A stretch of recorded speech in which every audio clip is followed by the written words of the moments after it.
Okay, I'm back.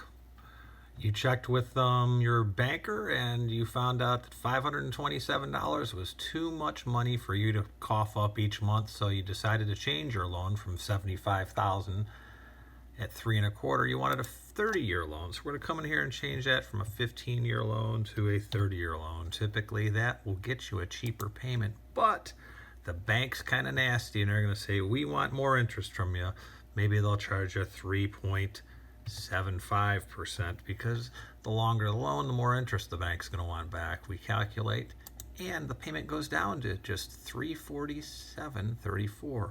We like that because it's more affordable for us.